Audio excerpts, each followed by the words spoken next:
Bana banzambi tapez les mains, tapez Kabidji.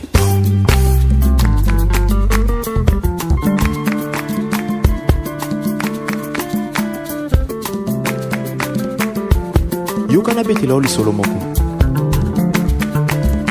Omoni ntango yo olalaka pongi, okomona bato ya misala mabe, bandoki, baoyo balingi bomoi na yo ebeba, bakozwa nkombo na yo. Ce que le Saint-Esprit est capable de faire dans nos vies. Nous avons pris l'exemple de Joseph, le fils à Jacob, qui était né dans une famille à problème. Une famille à problème, c'est-à-dire une famille qui était victime de plusieurs générations victimes de la malédiction, liée, esclave de la malédiction, et une malédiction qui s'est manifestée à plusieurs niveaux. Il y avait la stérilité qui frappait la famille, il y avait l'esprit de mensonge, mais il y avait aussi l'inceste, il y avait tout un tas de choses dans cette famille-là. Et Joseph était descendant de cette famille-là. Donc c'est une famille qui avait connu beaucoup de moments d'humiliation, beaucoup de moments de misère. Son père lui-même a subi plusieurs fois d'humiliation là où il était allé pour se marier. Et nous avons vu ce que le Saint-Esprit peut faire. Cela était dit ou était poussé à ce que le Saint-Esprit te communique la soif, le désir de chercher à tout prix, de chercher à tout prix. Je dis à tout prix parce qu'il y a des gens qui, ne sachant pas par quelle procédure ou n'étant incapables ou ne voulant pas avoir le Saint-Esprit par le canal, le passage, la voie obligée, ils ont sorti l'argent pour acheter. L'histoire est dans Actes des Apôtres, chapitre 8, l'histoire de Simon le magicien. La Bible dit qu'il a sorti l'argent pour donner aux disciples, aux apôtres, et leur dit, donnez-moi aussi le Saint-Esprit.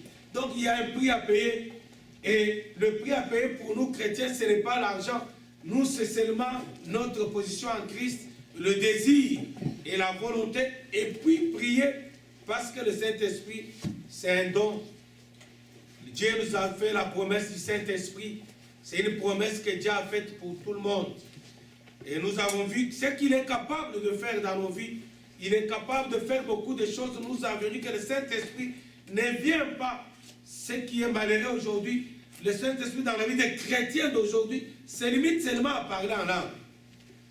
Et s'il peut aller plus loin que ça, il va prophétiser. Le Saint-Esprit n'était pas donné pour venir prophétiser. Parce qu'avant que le Saint-Esprit soit accordé comme don, comme promesse par Jésus-Christ, avant qu'il vienne habiter dans l'homme, il y avait des gens qui prophétisaient avant ça. Dans l'Ancien Testament, les gens prophétisaient.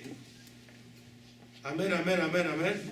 Donc le Saint-Esprit n'était pas venu spécialement pour prophétiser, non. Pas spécialement pour parler en langue.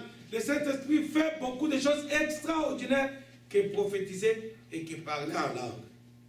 Et c'est ce que nous avons vu, que le Saint-Esprit avait rendu Joseph un étranger. Le Saint-Esprit va l'élever jusqu'à faire de lui premier ministre dans un pays étranger. Donc le Saint-Esprit peut faire de grandes choses, bien aimés. Et il veut, non seulement il peut faire de grandes choses, mais il veut faire de grandes choses dans ta vie, avec toi. Amen, amen, amen. Amen. Et le deuxième jour, nous avons vu la personne du Saint-Esprit. C'est qui le Saint-Esprit?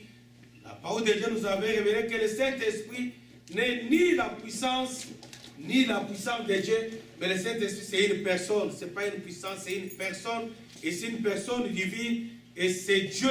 Le Saint-Esprit est Dieu. C'est ce que nous avons vu dans la deuxième séance.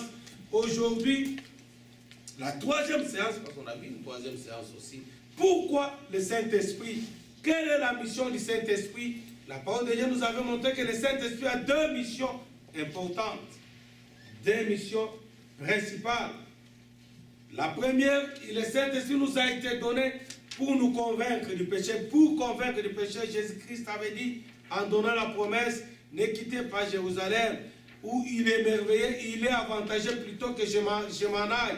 La chose, nous l'avons vu dans le livre de Jean, chapitre 16, verset 7. Jésus dit aux disciples, il vous est avantageux que je m'en aille pour que le consolateur vienne. Car si je ne pars pas, il ne vous sera pas accordé le consolateur, le Saint-Esprit. Mais il faut que je m'en aille pour qu'il vienne. Et quand il viendra, il vous conduira, il convaincra le monde du péché. Sa première mission est de convaincre du péché. Et la deuxième mission, c'est de nous équiper pour témoigner. Ne quittez pas Jérusalem, disait encore Jésus aux disciples.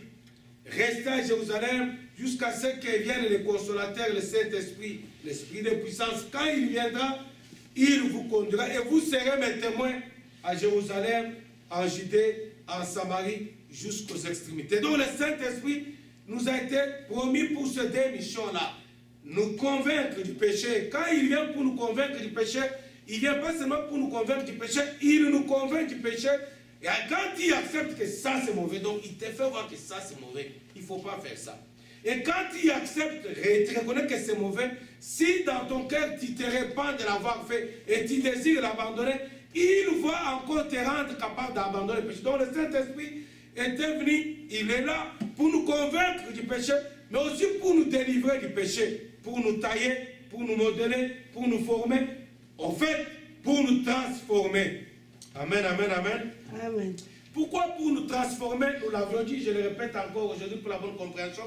Pour nous transformer, pourquoi? Parce que quand nous sommes pécheurs, quand nous étions païens, quand nous étions dans le péché, le diable nous a déformés. Le péché, ce n'est pas la nature de l'homme. L'homme n'a pas été créé pour vivre dans le péché. Bien que né dans le péché, on dit que nous sommes nés dans le péché. Pourquoi nous sommes nés dans le péché? Parce que le premier homme, Adam, qui était créé par Dieu, qui n'était pas né, mais qui était créé par Dieu, n'était pas, lui, né dans le péché. Il n'avait pas la nature pécheresse, il était créé par Dieu. Et quand il a été créé, il n'y avait pas de péché.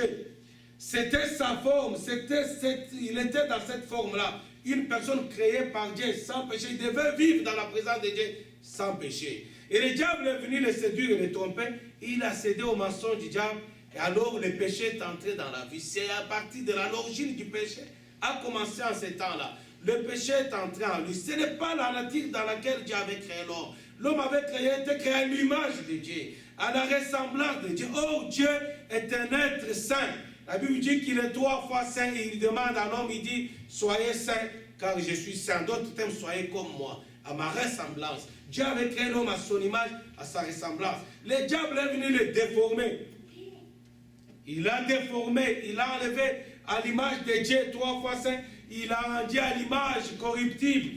Et l'homme a péché, il a été déformé. Et l'objectif premier de Dieu, c'est de ramener l'homme au stade initial, donc à la forme initiale, transformer l'homme. Dieu a créé Adam sans péché, il a créé l'homme sans péché, il a créé l'homme à son image. Le diable l'a déformé en l'entraînant dans le péché. Et l'homme pécheur, il n'est pas à l'image de Dieu, il était déformé par le diable. Et Jésus-Christ est venu pour payer, réparer les bêtises, payer tout ce que Adam avait perdu, pour récupérer tout ce que le diable avait volé par Adam. En d'autres termes, Jésus-Christ est venu pour nous transformer. Amen, amen, amen, amen. Amen. Il est venu pour nous transformer, nous débarrasser du péché, payer nos péchés d'abord. Il est venu pour payer nos péchés, pour nous sauver pendant notre vie sur la terre, nous transformer, nous ramener à notre état premier, à l'image et à la ressemblance de Dieu. Amen, amen, amen, amen. Amen. Et le Saint-Esprit fait cette mission-là. Il nous convainc du péché, mais il nous transforme, il nous débarrasse du péché. L'homme sans Saint-Esprit, il ne peut pas résister au péché, il ne peut pas abandonner le péché, il ne peut pas vaincre le péché, à moins l'homme qui est rempli du Saint-Esprit, baptisé du Saint-Esprit. Le Saint-Esprit en lui va seulement, non seulement le convaincre que ça c'est mauvais, mais il va aussi le rendre capable de résister et de vaincre le péché. Amen, amen, amen, amen. Amen. C'est ce que nous avons vu à la 3e séance, la mission du Saint-Esprit. Alors aujourd'hui, nous allons voir comment recevoir le Saint-Esprit. Qui peut recevoir le Saint-Esprit?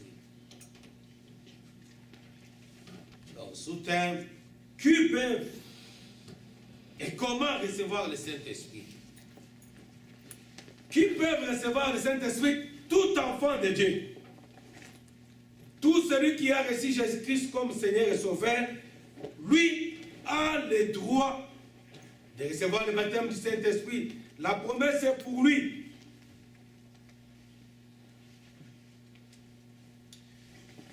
Actes des Apôtres, chapitre 2, versets 38 et 39, l'apôtre Pierre prêche l'évangile.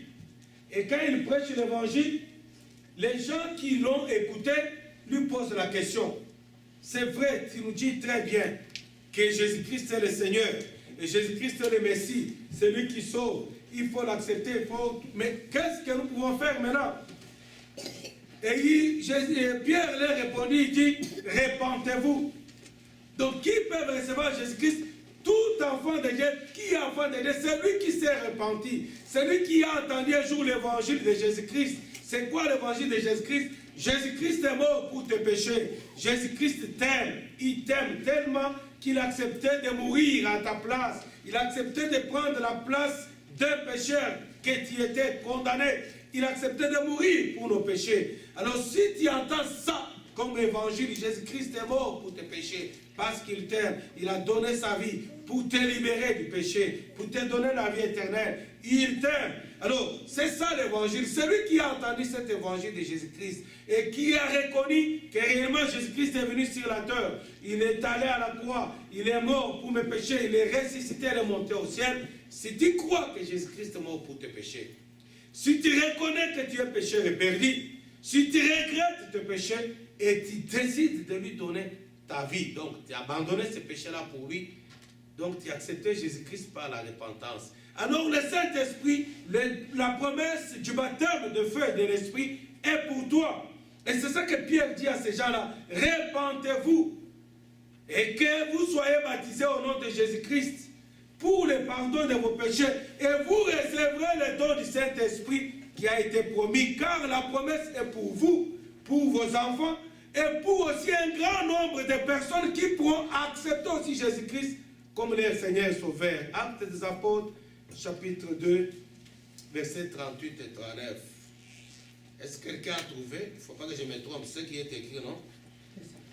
D'accord, on va gagner le temps, on ne va pas tout lire. Donc, il faut m'aider, il ne faut pas que je me trompe là. Donc, qui peut recevoir le Saint-Esprit? Toute personne, tout chrétien, tout enfant de Dieu, tout celui qui a accepté Jésus-Christ par les moyens de la repentance. Pas quelqu'un qui a reçu Jésus-Christ dans ses pensées, on lui a présenté un Jésus-Christ qui vient pour lui donner le mariage, pour lui donner les enfants, pour lui donner l'argent, pour lui donner le travail, pour lui donner, arranger son bien-être sur la terre, comme s'il vivrait sur la terre définitivement. Non, parce qu'il y a des gens qui ont reçu aussi un Jésus comme ça, un Jésus Saint-Nicolas. On reçoit Jésus-Christ, ta vie va changer. Quand on dit ta vie va changer, ça a à voir avec la terre. Jésus-Christ n'est pas venu pour résoudre nos problèmes terrestres seulement, non. Il n'est même pas venu pour résoudre nos problèmes terrestres. Jésus-Christ est venu pour résoudre nos problèmes d'éternité, pour l'éternité. Il est mort pour notre vie éternelle, pour nous donner la vie, pour l'éternité, pour que nous ne puissions pas connaître la mort éternelle qui est celle de mourir et de se retrouver l'esprit en enfer. Non, il est venu pour qu'après la mort sur la terre, nous puissions vivre éternellement dans sa présence. C'est ça la mission de Jésus-Christ. Alors si tu as reçu Jésus-Christ pour l'éternité, le Saint-Esprit est pour toi. Alléluia. Mais si tu as reçu Jésus-Christ pour acheter le costume, pour voyager, pour vous marier, pour avoir l'argent, acheter des immeubles, vivre éternellement sur la terre, le Saint-Esprit n'est pas pour toi. En d'autres termes, tu n'as pas encore été sauvé. Parce que Jésus-Christ n'est pas venu pour t'enrichir des richesses terrestres. Jésus-Christ est venu pour te donner la vie éternelle. La vie éternelle que tu avais perdue à cause du péché. Il est allé à la croix pour régler le problème du péché et te donner l'éternité. Amen, amen, amen, amen. Alors si tu l'as reçu, pourquoi Pierre dit à ces gens, repentez-vous? La condition pour cette vie éternelle, c'est la repentance. La repentance, c'est reconnaître que je suis pécheur et perdu, et regretter et abandonner.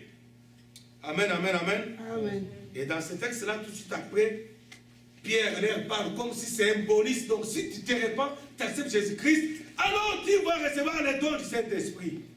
Qui peut recevoir le Saint-Esprit? Tout chrétien. Et être chrétien, c'est avoir accepté Jésus-Christ par la voie de la repentance. Amen, amen, amen, amen. Amen. Maintenant, il y a un problème. Nous avons tous accepté Jésus-Christ. Alors pourquoi tous n'expérimentent pas le baptême du Saint-Esprit? C'est ça le problème. Alléluia, amen. Pourquoi tous alors ne sont pas baptisés du Saint-Esprit? j'aimerais corriger quelque chose avant qu'on n'aille plus loin, bien-aimé. Il est faux et c'est de la fouteuse. Je pense que vous avez déjà entendu ces enseignements-là, que t'appelles tu dis oui à Jésus-Christ, il y a le Saint-Esprit. Je l'avais déjà expliqué, je répète. Oui et non. Oui, pourquoi? Le fait que tu aies accepté Jésus-Christ dans ta vie. Amen, amen, amen, amen. Amen. Et que Jésus-Christ, le fait qu'il est maintenant dans ta vie, tu l'as accepté comme ton Seigneur Sauveur. La présence de Jésus-Christ, c'est la présence de Dieu dans ta vie. Alléluia, amen. Amen. Alors oui, pourquoi? Parce que le Saint-Esprit, Jésus-Christ et le Père, le Fils et le Saint-Esprit, les trois est Dieu. Alors puisque Dieu est dans ta vie, donc le Saint-Esprit est dans ta vie, parce que le Saint-Esprit et Jésus-Christ, ce n'est qu'une seule personne. Amen, amen, amen, amen. Mais le baptême du Saint-Esprit, c'est autre chose. C'est pourquoi je dis oui. Si tu reçois Jésus-Christ comme ton Seigneur Sauveur, tu as reçu le Saint-Esprit. Oui, parce que le Saint-Esprit et Jésus-Christ, c'est la même personne. Non, tu n'as pas reçu le baptême du Saint-Esprit. Et pour cela, ce n'était pas notre sujet, mais on peut voir cela dans la Bible. Il faut que je me cherche le texte rapidement. Dans Actes des Apôtres. Il faut que je cherche rapidement, ce n'était pas prévu, mais le Seigneur me pousse qu'on voit un peu cela. Actes des Apôtres, je pense, ça doit être au chapitre 16.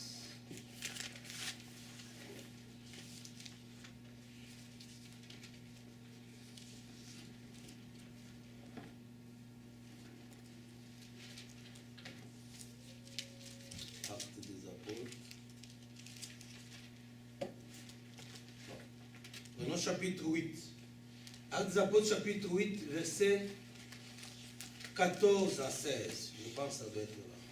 Excusez-moi, ce n'était pas prévu, mais le Seigneur me pousse qu'on en parle. Je pense que ça doit être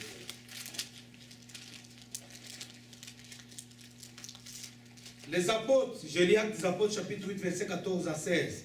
Les apôtres qui étaient à Jérusalem, ayant appris que la Samarie avait reçu la parole de Dieu, y envoyèrent Pierre et Jean. Ceux-ci, arrivés chez les Samaritains, prièrent pour eux afin qu'ils reçissent le Saint-Esprit, car ils n'étaient pas encore descendus sur aucun d'eux. Ils avaient seulement été baptisés du baptême au nom du Seigneur Jésus. Amen, amen, amen. Alors Pierre et Jean leur reposèrent les mains et ils reçurent le Saint-Esprit. Alléluia, amen. Donc ils avaient reçu la parole de Dieu. Ils avaient reçu Jésus-Christ comme leur Seigneur Sauveur. Mais le Saint-Esprit ne leur a pas été accordé. Alors les apôtres sont allés prier pour eux pour qu'ils puissent recevoir le Saint-Esprit. Et là, quand il dit qu'ils puissent recevoir le Saint-Esprit, pour qu'ils puissent recevoir le baptême du Saint-Esprit. Donc vous avez certainement entendu ces enseignements-là, c'est faux. Ce n'est pas moi qui l'ai dit, c'est ce texte-là. Amen, amen, amen, amen, amen. Amen. On peut encore lire un autre texte. Je vais chercher, ce n'était pas prévu. Voyons un peu c'est quoi, ça doit être dans Actes des Apôtres, toujours le chapitre 19. Actes des Apôtres, chapitre 19.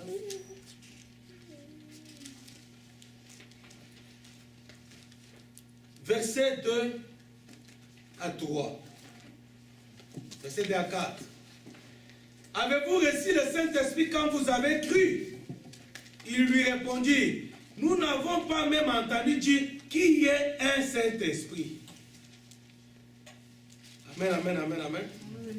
Nous n'avons même pas entendu l'existence d'un certain Saint-Esprit. Mais pourtant, ils avaient cru en Jésus-Christ. Et là, Paul demande aux chrétiens qui étaient dans cette ville. Il a entendu qu'ils ont reçu Jésus-Christ. Il leur pose la question, avez-vous reçu aussi le Saint-Esprit quand vous avez cru en Jésus? Il lui répondit, nous n'avons pas même entendu dire qu'il y ait un Saint-Esprit.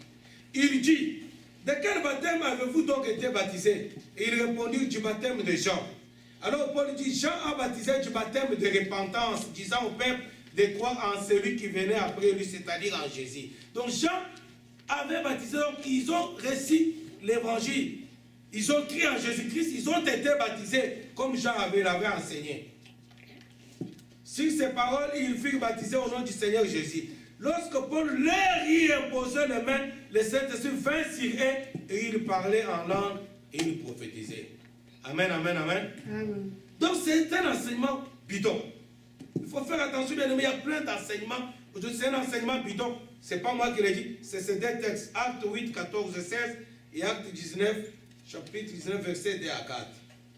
Amen, amen, amen. Mais avant qu'on aille plus loin, je vais corriger aussi notre fausseté. Il y a d'autres enseignements qui ont été donnés aux gens et qui sèment la confusion, qui disent que celui qui a reçu le Saint-Esprit, c'est fini, il ne peut pas perdre. Le Saint-Esprit, quand il vient dans ta vie, c'est fini, il ne peut pas te quitter. Donc tu ne peux pas le perdre, parce que Dieu ne se répand pas de ses dons. Amen, amen, amen, amen. Mais j'aimerais dire à quelqu'un que le Saint-Esprit, ce n'est pas un don comme un bonbon que Dieu a donné à quelqu'un. Le Saint-Esprit, c'est Dieu lui-même dans ta vie. Alors Dieu que tu ne peux pas perdre Dieu. Donc toi, tu as le pouvoir de contrôler Dieu dans ta vie. C'est faux, ces enseignements-là. Oh, celui qui a reçu le Saint-Esprit, il ne peut pas le perdre. Mais comment tu vas le perdre? C'est le Saint-Esprit qui t'appartient. Est-ce que le Saint-Esprit, c'est quelque chose que tu peux contrôler? Est-ce que le Saint-Esprit, c'est un enfant de course ou c'est un garde-corps? Même un garde-corps, il peut démissionner, non? Un frère de... Toi, tu étais un policier. Les gardes-corps peuvent aussi démissionner. Amen, amen, amen. Donc, même un garde-corps peut démissionner. Donc, le Saint-Esprit, ce n'est pas un bonbon. Même un bonbon, un papa, quand il donne à l'enfant un bonbon, quand l'enfant est petit, il peut toujours arracher les bonbons. Alléluia, amen. Donc, oh, Dieu ne se répand pas de ses dons. Celui qui a reçu le Saint-Esprit, c'est fini. Non, ce n'est pas fini parce que le Saint-Esprit, ce n'est pas quelqu'un ou quelque chose que tu peux contrôler pour l'empêcher de partir s'il veut partir. Non, le Saint-Esprit, tu peux le perdre. Ce n'est pas moi qui le dis. Psaume chapitre 51, verset 13. On va lire. Donc ces enseignements-là, avant qu'on aille plus loin, il faut qu'on enlève tout ce qui a été semé en désordre. Si vous avez entendu les choses, il ne faut pas être dans la confusion, c'est faux. Psaume chapitre 51, verset 13, la Bible dit ceci. Et c'est David qui a écrit ce texte. Je commence même au verset 11, parce que vous comprendrez la suite après. Détourne ton regard de mes péchés, efface toutes mes iniquités. Ô Dieu, crée en moi un cœur pur, renouvelle en moi un esprit bien disposé. Ne me rejette pas loin de ta face, ne me retire pas ton esprit saint. C'est ce qui est écrit dans vos Bibles. Ne me retire pas ton esprit saint.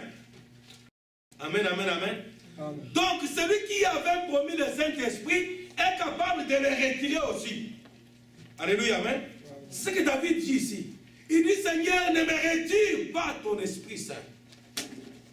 Alors si vous avez entendu dire que non, celui qui a reçu le Saint, ne peut pas le perdre parce que Dieu ne se répand pas de ses dons, ce texte dit que c'est faux. Ce n'est pas moi qui le dis, c'est ce texte. Pourquoi j'ai souligné ces choses? Parce que nous sommes en train de voir les sous-thèmes. Qui peut recevoir le Saint-Esprit? Tous les chrétiens peuvent le recevoir. Alors pourquoi les autres ne l'ont pas? Pourquoi? C'est là où se trouve le problème. Amen, amen, amen, amen. Alors pourquoi les uns et pas les autres? Pour plusieurs raisons, mais le plus important, c'est lié d'abord à la nature du Saint-Esprit lui-même et à la qualité de la vie des personnes qui doivent recevoir le Saint-Esprit. Alléluia, amen. Si vous lisez la Bible, vous voyez que Dieu, quand il parle du Saint-Esprit, ou quand il veut apparaître en tant que Saint-Esprit, plusieurs fois, je prendrai des textes, des exemples. Dieu s'est manifesté, le Saint s'est manifesté dans la forme d'une colombe. Alléluia, amen. La Bible dit dans l'évangile de Matthieu au chapitre 3, Matthieu chapitre 3, verset 16. On nous parle du baptême de Jésus-Christ. La Bible dit que quand Jésus y était baptisé, et quand il est sorti de l'eau, il y a eu cette manifestation. Il dit que le Saint-Esprit descendit sur lui sous la forme d'une colombe. Donc un oiseau. Tout le monde connaît la colombe, n'est-ce pas? Et la Bible dit que le Saint-Esprit descendit sur Jésus dans la forme d'une colombe sur Jésus. Or, la colombe, c'est un oiseau pur. Amen, amen, amen. C'est un oiseau pur. Là où il y a la saleté, la colombe ne se met pas là-bas. Là où il y a l'impureté, la colombe ne passe pas par là. Je sais pas si quelqu'un me comprend très bien. Pourquoi Dieu va imaginer le Saint-Esprit sous la forme d'un oiseau? Il fait imaginer le Saint-Esprit sous la forme d'un oiseau, oui, mais comme un pigeon, par exemple, comme les corbeaux, par exemple, comme les hiboux, comme l'hirondelle. Il y a plusieurs oiseaux, n'est-ce pas? Pourquoi Dieu va choisir seulement la colombe? Amen, amen, amen. C'est pour attirer notre attention sur l'aspect de la pureté de cet oiseau. C'est un oiseau pur. Et là où il y a une petite tache, la colombe ne peut pas rester là-bas. Pourquoi? C'est pourquoi vous avez vu dans le psaume 51, David, il a péché. Maintenant, il demande pardon à Dieu. Il sait que les conséquences du péché, c'est la perte du Saint-Esprit. Est-ce que quelqu'un m'écoute? C'est pourquoi dans le psaume 51, David dit, il commence à se repentir, il dit, Seigneur, ne me rejette pas loin de toi. Ne regarde pas mes péchés, ne me retire pas ton Saint-Esprit. David est conscient que comme le péché est entré en moi, la colombe va s'en aller. Amen, amen, amen, amen. Amen. Elle va s'en aller, c'est un oiseau pur. Bien aimé, tu ne peux pas la bloquer parce qu'elle vole. Au moindre rien, elle va partir. Alléluia, amen. Amen. À cause du péché, certains chrétiens sont privés de cette grâce, de cette promesse du Saint-Esprit.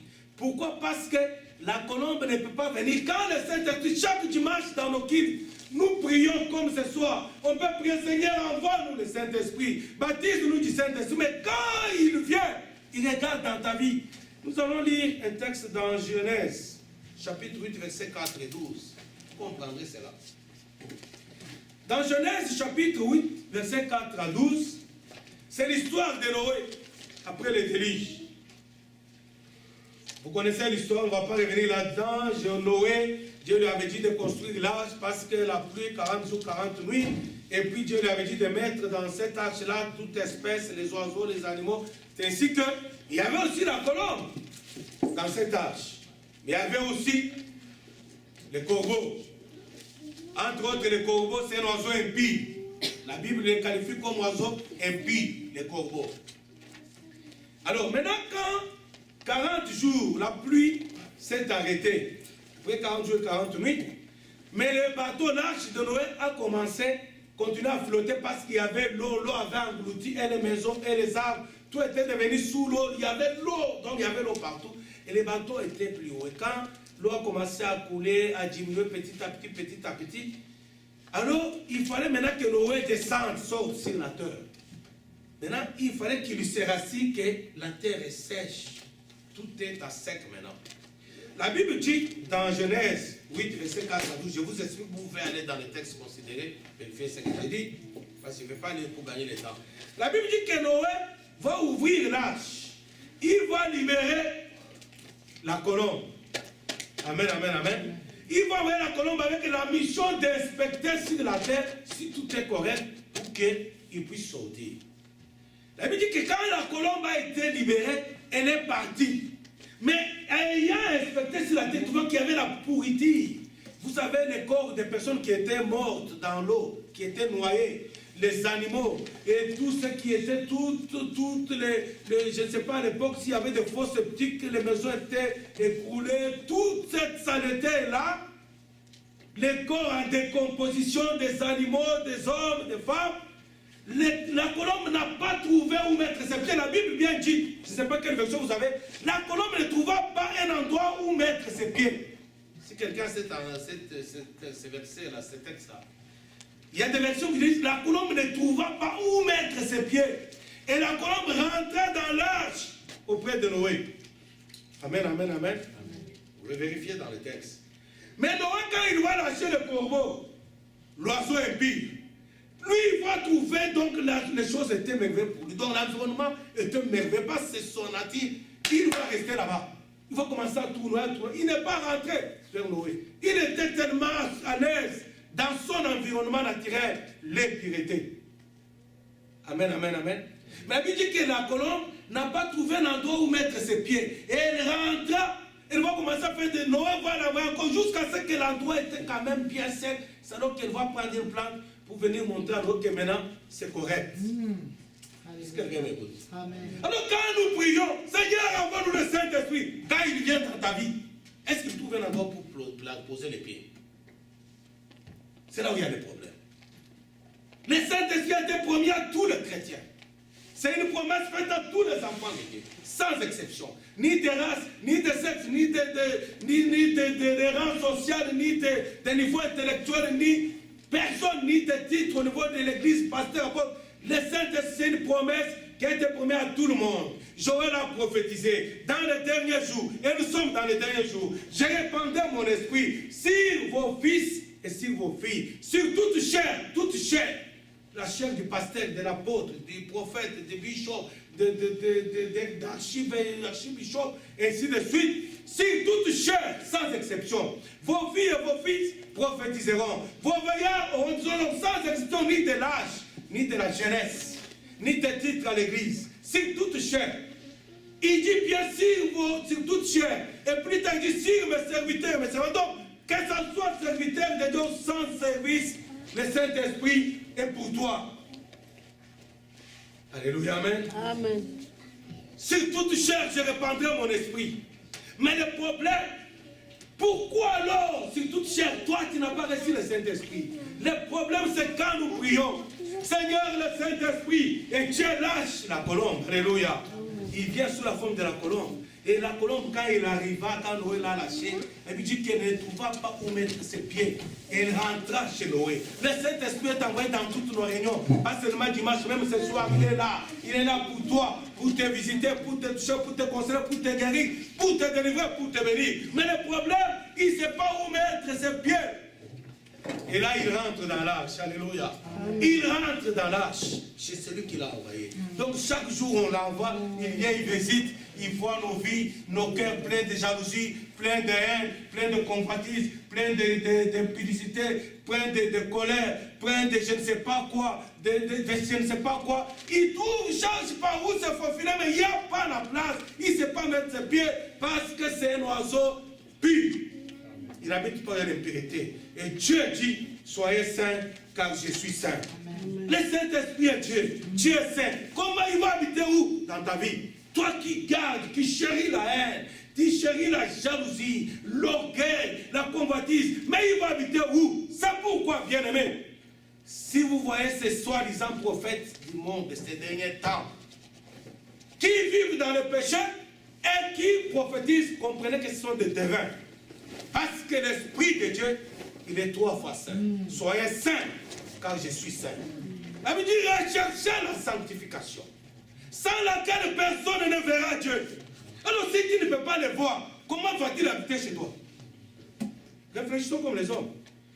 La Bible dit que pour le voir, il faut rechercher la sanctification, sans laquelle personne ne verra Dieu. Bon, toi, tu vis dans le péché et tu prétends voir Dieu dans ta vie. Oh, Dieu m'a dit, oh, le Saint-Esprit. Non. Ce n'est pas le Saint-Esprit. Parce que lui, il ne sait pas où mettre ses pieds, la réelle impureté. Pourquoi les autres ne savent pas le Saint-Esprit? C'est à cause de ça, bien-aimé. Alléluia, amen. Amen.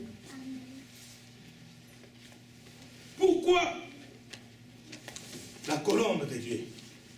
Jésus sortit des eaux de baptême et la colombe descendit, le Saint-Esprit descendit sur lui sous une forme d'une colombe. Et voilà qu'on nous montre en Genèse la nature de la colombe. Là où il y a l'impureté, il ne pose pas ses pieds, il ne touche pas. Donc quand il descend, et chaque jour, il descend dans nos vies, mais il ne sait pas où se poser. Il descend dans nos vies, il trouve que non, le matin même, tu as menti. Et il rentre. Tu te trouves encore dans un lieu de prière, Dieu envoie le Saint-Esprit. Comme il avait promis dans les derniers jours, j'ai répandu mon esprit sur toute chair. Et quand il descend, il regarde. C'est la jalousie, c'est la convoitise, c'est la haine, c'est la cupidité, c'est la fraude, c'est l'orgueil, c'est plein de choses. Il rentre. La Bible dit que la colombe, quand il ne trouvait pas où mettre ses pieds, il rentra dans l'arche. Amen, amen, amen, amen. Amen. Est-ce qu'on peut passer aux questions-réponses? Il nous reste 5 minutes. On va prendre les questions-réponses. 5 minutes. 22. Il est 20h? Oui. 9h55. Mais il reste 5 minutes pour 20h. On va prendre 30 minutes de questions.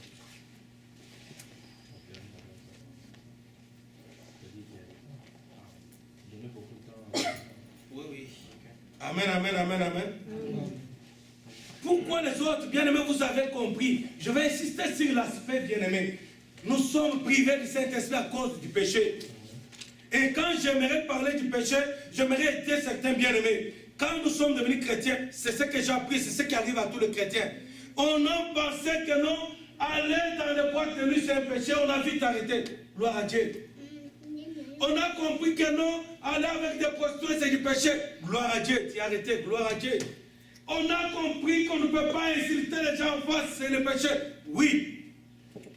Mais il y a une dimension de péché qui reste collée. Ça, c'est donc les chrétiens chérissent cela. Ils ont abandonné tout ce qui est externe. Parce que le christianisme d'aujourd'hui, c'est le christianisme du matin-vie. On veut faire voir tout le monde qu'on est chrétien, mais on ne montre pas à Dieu qu'on est chrétien. C'est ça le malheur. Dieu veut voir que tu es réellement son enfant. Mais toi, tu montres à tout le monde, moi je suis enfant de Dieu, moi je suis enfant de Dieu, alléluia, avec la grosse Bible. Quand il faut prier, tu pries en langue, tu prophétises, c'est bien, tu prêches, c'est bien. Tu as une grosse Bible, c'est bien, tu vas à l'église chaque dimanche, chaque mercredi, chaque vendredi, c'est bien. Ça, c'est le matin-vie, ça n'a rien à voir avec Dieu. Parce que Dieu, non seulement il voit ce que tout le monde voit, mais il voit aussi ce que tout le monde ne peut pas voir. Et tout ce que tu caches, et Dieu voit. Et là, dans les secrets, Dieu est là. Tout se passe dans les secrets. Souvenez-vous, un jour, Jésus-Christ, on lui a posé la question aux disciples, Seigneur, apprends-nous comment prier. Avant de leur apprendre comment prier, il leur dit, si vous voulez prier, ne faites pas comme les pharisiens, qui se mettent sur le bord des riz et qui prient, qui parlent pour montrer à tout le monde qu'ils jeûnent, qu'ils prient. Mais si vous voulez prier, va dans ta chambre, dans un lieu secret, et ton Dieu qui voit dans le secret. Bien-aimé, Dieu n'est pas dans le secret seulement quand nous prions, il est aussi dans le secret de ta vie de chaque jour, chaque heure, chaque minute, chaque seconde. Dans ton secret, Dieu est là. Et là, regarde ce que tu fais dans le secret.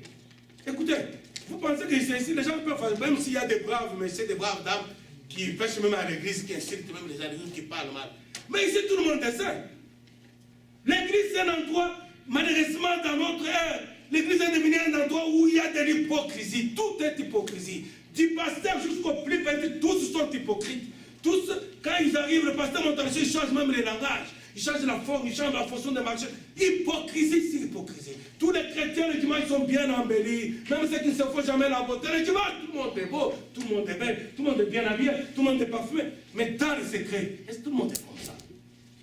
Et l'église est devenue un endroit des hypocrites, où les gens viennent cacher avec leurs problèmes. Les gens ont des problèmes. Chacun de la misère. Chacun cache sa misère. Il veut apparaître bien. L'église, ce n'est pas un endroit de secret, bien aimé. L'église, c'est un endroit où on doit se découvrir tel que nous sommes. Pour que Dieu nous transforme. Pour que Dieu nous donne ce que nous manque. Mais on vient se mentir les uns les autres. On se cache les uns les autres. Il n'y a pas de vie privée. Je le dis toujours, même si les gens pensent qu'il n'y a pas de vie privée chez Dieu. La vie privée, ça veut dire la vie cachée. Amen, amen, amen. Amen. Écoutez, bien-aimé, quelqu'un achète sa voiture, c'est sa vie privée. Il dit alléluia, Dieu m'a béni, témoignage, Dieu m'a béni, j'ai acheté la voiture, oh, j'ai acheté la maison. Mais c'est ta vie privée, c'est ça la vie privée. Mais combien viennent ici pour dire alléluia, frère, priez pour moi. Hier, je suis tombé dans le publicité. Vous l'avez déjà vu, combien font ça? Il y a des exceptions, bien sûr. Combien vous l'avez vu dimanche? Il vient ici, oh, Assemblée de Dieu, pardonnez-moi, priez pour moi. J'ai commis l'adultère hier. Combien font ça? Là, c'est la vie privée. Pourquoi on ne le fait pas publiquement? Bien aimé, au temps des apôtres, le temps des apôtres où il y a eu beaucoup de miracles par le Saint-Esprit, tout était public. Et quand Ananias et Saphira ont osé faire les choses dans le secret, ils ont été réprimandés publiquement. Là, tout le monde était là. Tout le monde vendait les biens et ils partageaient les biens entre tous. Tout le monde, chacun vend sa maison. 300 000 $, il l'amène, il le met là-bas. Et puis il dit qu'ils partageaient les biens entre tous. Ananias et Saphira vont vendre leurs biens. Ils vont cacher une partie de la vente. Ils vont amener une petite partie, ils vont mettre là. Et là, publiquement, ils ont été réprimandés et punis. Amen, amen, amen. Parce qu'il n'y a rien de secret qui va être. Même ton secret le plus profond, crois-moi, tu n'es pas le seul. Il y a quelqu'un qui connaît, et c'est Dieu. Et tant que tu ne veux pas te repentir, tôt ou tard, il s'arrangera pour publier la chose. Alléluia. Il s'arrangera, la chose sera connue. Amen, amen, amen, amen. L'église, bien aimé, ce n'est pas un endroit où on doit vivre en cafouillage. L'église, c'est pas l'église, c'est une famille. Et dans la famille, tout est clair. Tout est face à face. La Bible dit qu'Adam et Ève, avant de connaître les péchés qui nous ont laissé connaître à nous jusqu'aujourd'hui, ils étaient tous nus. Ils étaient face à face tous nus. La Bible dit, ils n'en avaient pas honte.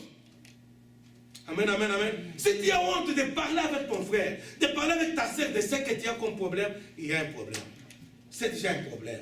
Un chrétien n'a pas de vie privée, bien-aimé. Parce que la vie privée, c'est quelque chose qui se fait dans les cachettes. Or, les bonnes choses, on ne fait jamais en cachette. Quand tu achètes ta voiture, tu la montres à tout le monde. Pourquoi quand tu pêches, tu tombes? Pourquoi il y a des choses qui... Oh non, pasteur, oh ça c'est mon intimité. Quelle intimité? L'intimité avec qui? L'intimité véritable, c'est avec Dieu. Et là, tu n'es pas là. Quand Dieu t'entend dans l'intimité avec toi, comme ma fille, comme mon fils, il veut vivre avec chacun de nous dans une intimité profonde. Tu n'es jamais intime dans l'intimité avec Dieu. Alors, de quelle intimité? Oh, pasteur, ça c'est mon intimité. Quelle intimité? Il n'y a pas d'intimité. L'intimité véritable, c'est avec Dieu. Et cette intimité avec Dieu fait qu'il faut se la développer chaque jour. Il faut qu'elle soit claire. Écoutez bien, aimé, si vous lisez Genèse chapitre 17, si je ne me trompe pas, Dieu parle à Abraham. Il dit à Abraham, Abraham, marche devant ma face et sois intègre. Ça veut dire quoi? Que tout ce que tu fais soit visible à mes yeux. Ne me cache rien. Marche devant ma face. Amen, amen. Abraham marche devant ma face et sois intègre. Ça veut dire que tout ce que tu fais, toute ta conduite, il faut qu'elle soit devant ma face. Ne cache rien. L'église, on commence à parler de vie privée des gens. C'est quoi la vie privée? Regardez tout le monde, à commencer par toi-même. Toutes les choses que tu dis, c'est ma vie privée. Est-ce que tu as le droit de le dire? C'est parce que tu as honte. C'est des choses honteuses. Ou les choses honteuses sont apparentées au péché. Généralement, les péchés font honte. On est de se rapporter, on dit non, c'est ma vie privée. Quelle vie privée? Il n'y a pas de vie privée. L'église bien-aimée ne devrait pas se qu'elle. Les gens viennent, chacun dans son coin, il est tenté, il se met à petit faire au-dedans de lui. Celui qui a il n'a pas le courage de dire aux gens, parce qu'il pense qu'on va se moquer de lui. Effectivement, parce qu'il y a des individus qui sont à l'église, au lieu de soutenir le frère qui est dans le problème, au lieu de secourir la sœur qui est dans le problème, il prend sa vie, il va aller se moquer. Elle est lettre comme ça, tu sais, avec son mari, ça ne marche pas. Au lieu de la soutenir dans la prière, toi tu vas aller te moquer. Et les résultats, les gens ont peur, ils ne veulent pas se confier aux autres. La Bible dit, soutenez-vous les uns les autres. Comment je vais te soutenir si je ne connais pas ton problème? Comment tu vas me soutenir si tu ne connais pas mon problème? Il faut que je parle à Constant. Frère, j'ai tel problème à la maison. Ça ne va pas, frère, soutiens-moi. C'est alors que Constant va me soutenir. Amen, amen, amen. Je vais vous expliquer quelque chose bien aimé. Quand vous lisez Matthieu, chapitre 11, verset 28, Jésus dit ceci. Venez à moi, vous tous qui êtes fatigués, je vous donnerai du repos. Alléluia, amen. Ça veut dire quoi? Aujourd'hui, Jésus, physiquement, il n'est pas là. Mais il dit à tout le monde, venez à moi, tout le monde, avec vos fardeaux, avec vos problèmes. Venez à moi, vous tous qui êtes fatigués par des fardeaux, je vous donnerai du repos. C'est-à-dire quand quelqu'un quitte sa maison pour venir à l'église, bien aimé, écoutez-moi, les gens qui sont bien, rares viennent à l'église. Les païens, qui sont très bien. Non, ils ne vont pas à l'église, à moins que Dieu les touche. Les gens qui viennent à l'église ont des problèmes. Ils ont des fardeaux. Jésus dit, venez à moi. Donnez-moi mes faux fardeaux, je vous donnerai du repos. Ça veut dire quoi? Quand les gens entrent ici, il faut qu'ils trouvent dans notre église, dans nos églises, des porteurs de fardeaux. Est-ce que quelqu'un m'écoute? Quelqu'un qui a Jésus-Christ en lui, il est là pour porter le fardeau. C'est ce que Jésus a dit. Donc quelqu'un qui vient nouvellement d'entrer, on doit chercher à aller là où il est, à compatir avec lui, à chercher à le connaître, à connaître ses problèmes. Et quand on connaît ses problèmes, ça devient notre fardeau de chaque jour dans la vie de prière, dans mes prières de chaque jour. Puisque je connais les problèmes de Constant, je connais les problèmes qui le fait souffrir, je connais les problèmes de ses enfants, je connais les problèmes de sa femme. Chaque jour dans ma vie, je gêne, je prie, Seigneur, agis. Seigneur, soutiens mon frère. Seigneur, guéris les enfants de mon frère. Seigneur, délivre ma soeur. Seigneur, bénis. Là, j'ai tous les fardeaux sur ma tête. Et quand Dieu m'exauce, alléluia, il trouve la paix. Il trouve le repos. Parce que le fardeau qu'il avait, je ne sais pas, de la femme qui était malade, Dieu, quand il répond à ma prière, il guérit sa femme. Et automatiquement, les soucis, le stress que cette maladie a amené chez le frère, c'est un fardeau qui quitte le frère. Et c'est que Jésus dit, venez à moi. Vous tous qui êtes fatigués, chargés, je vous donnerai le repos. Alors Jésus va donner le repos. Mais quel chrétien tu es, toi et moi? Nous sommes quel type de chrétiens? Les gens viennent avec les fardeaux. Non seulement ils ne nous en parlent pas, parce que dès que tu apprends, tu es journaliste, tu es à l'église comme journaliste, avec des gros yeux très grands à gauche à droite, pour voir répondre des gens, aller faire un discours. Écoutez, frère, ça me fait de la peine. J'ai vu un type de chrétien, quel type de chrétien ici? Écoutez, tu vas au salon de coiffure, des salons africains là. Le coiffeur lui-même, il prétend être chrétien. Et puis, tu avais le pasteur tel. Oh, tu vois la sœur là, dimanche, comment elle avait porté. Et bien, il y coiffe. Hein. Il parle.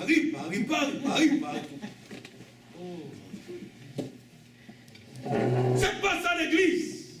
L'église où le Saint-Esprit agit, c'est l'église, une famille. Là, le Saint-Esprit qui vient, il n'est pas le Saint-Esprit pour parler en langue. Il est un esprit de compassion. C'est un esprit de miséricorde. Quand il vient, il me communique, il te communique la miséricorde, la compassion. Quand tu vois le frère avec des problèmes, tu sens que ça ne va pas. Et si tu as le Saint-Esprit, le vrai, même si le frère constant ne te dit pas, le fait d'entrer en contact, tu sens que ça ne va pas. Amen, amen, amen. C'est ça le Saint-Esprit. Tu ne peux pas vivre avec lui chaque jour, même s'il me cache. Mais l'Esprit de Dieu. Il dit non, frère Constant, est-ce que tu as un problème? Parce que c'est l'esprit de compassion. Même si tu ne parles pas, le fait d'être en contact, le Saint-Esprit en toi, ce n'est pas toi qui vas sentir, mais le Saint-Esprit en toi. Puis c'est l'esprit de compassion. Dès qu'il est en contact avec Constant, il compatit. Et comme il est dans ta vie, il te fait. Donc toi, tu sens ce qu'il sent. Je sais pas si quelqu'un comprend. Est-ce que vous savez qu'il arrive autant Dieu pleure aussi? Vous savez que Dieu pleure aussi? Mais lisez la Bible. Il y a des moments où Dieu pleure. Il regarde quelqu'un, il pleure. La Bible dit, il pleurait, Jésus pleurait sur Jérusalem. Oh, Jérusalem, Jérusalem. Si tu savais les jours où tu avais été visité. Devant la tombe de Lazare, la Bible dit que Jésus pleura. Donc il compatit. S'il est dans ta vie, quand il voit quelqu'un en problème, il pleure. Non, toi tu es insensible, tu fais semblant. Oh, frère Constant, on va prier. Et quand tu sors, alléluia, tu es journaliste. Tu appelles, vous savez, ah non, le frère Constant, vraiment, tu appelles tel, vous parlez. À la fin, vous priez. Amen, amen, amen. Et puis vous parlez en langue. Comprends-tu que les langues que tu passes sont les langues des démons? Parce que l'Esprit de Dieu, il vient d'abord pour compatir. L'Esprit de Dieu vient nous aider pour que l'on puisse porter le fardeau des uns des autres. L'Esprit de Dieu vient nous équiper pour qu'on prie les uns pour les autres. L'Esprit de Dieu vient nous rendre capables de nous pardonner les uns les autres. Ceux qui étaient capables de pardonner hier, ils deviennent maintenant capables de pardonner. L'Esprit de Dieu vient pour nous rendre capables de marcher dans l'humilité. Et toi, tu as quel Saint-Esprit? Tu parles en langue. Écoutez bien, aimé, je n'aimerais pas entêter les gens où ce n'est pas de l'orgueil. Moi, je ne suis jamais impressionné par les gens qui font du bruit. Ça ne m'impressionne pas. Et d'ailleurs, ça n'impressionne même pas Dieu. Faire le bruit, comme les hélices d'un hélicoptère, on parle en langue. C'est rien ça. Mais Dieu est impressionné par la qualité de l'amour. Le Saint-Esprit d'amour, quand il vient dans ta vie, il te communique l'amour. Là où il y avait la haine, c'est l'amour. Tu commences à aimer même tes ennemis. C'est ainsi que Jésus-Christ, Dieu, Jésus-Christ, Saint-Esprit, que tu prétends avoir réussi dans ta vie. Jésus-Christ a vécu avec Judas. Vous connaissez Judas? Il a vécu avec Judas. Il a marché avec Judas. Il a mangé avec Judas 3 ans et demi. Jusqu'au jour où Judas va le vendre. Et quand Judas vient avec le militaire pour arrêter Jésus, il dit ceci, la Bible dit ceci. D'abord, j'aimerais vous dire que Judas, toute la vie où il a vécu avec Jésus, il ne faisait que de mauvaises choses. Et Jésus-Christ, parce qu'il est l'esprit d'amour, il n'a jamais parlé aux autres que Judas est un voleur. Il volait. C'est la Bible qui dit. Il volait tout le temps. Jésus lui a donné la caisse. Quand on donne l'argent, on soutient Jésus, tout ça. Garde, lui il vole. Et Jésus sait qu'il vole. Et Jésus, non seulement ne lui arrache pas la caisse parce qu'il est voleur, mais jamais il dit aux autres que notre ami c'est voleur. il garde ça. Il ne veut pas l'humilier parce qu'il aime. Il sait que si je vais dire aux autres, ils vont avoir la haine contre lui. Si je vais dire aux autres, ils vont commencer à les minimiser. Et s'ils vont les minimiser, ce n'est pas ça Dieu. Amen, amen, amen. La Bible déclare que l'amour couvre les mal. Toi qui parles toujours du mal des autres. Jésus a couvert le mal de Judas jusqu'à la fin. Et quand Judas va aller comploter pour vendre Jésus, il dit aux militaires, la personne que je veux embrasser, c'est lui Jésus. Écoutez bien, aimé. Et quand Judas vient avec le militaire pour embrasser Jésus, Jésus lui dit, mon ami. Amen, amen, amen. Toi, tu peux appeler quelqu'un qui te tue, ton ami. Jésus est livré pour qu'on aille le tuer, le crucifier. Il sait que c'est fini. Maintenant, on m'a pris, on va me crucifier. Séparation avec Marie, ma mère, séparation avec mes amis, mes frères, c'est fini. Mais jusqu'à la dernière minute, il n'a jamais considéré Judas comme son ennemi. Pendant que Judas le vendait, Jésus l'appelle mon ami. Et ça, c'est dans la Bible, frère. Ça ne vous impressionne pas ça? Qui peut le faire? Amen, amen, amen. Qui peut le faire? Aujourd'hui, l'église est devenue un lieu de recherche, on attrape les sorciers. Oh, ma tante est sorcière, on ne parle pas Satan. Oh, ta mère est sorcière, on ne visite pas ta mère. Elle est sorcière. Ça, ce n'est pas l'église de Dieu. Jésus-Christ avait avec Judas. Et pendant que Judas l'embrassait, alléluia, bien aimé, Jésus lui donne la collade. Jésus lui fait le câlin, toujours avec amour. Donc, il l'aime jusqu'à la fin. Donc, Jésus est allé dans la tombe, mais avec l'amour de Judas. Qui peut le faire?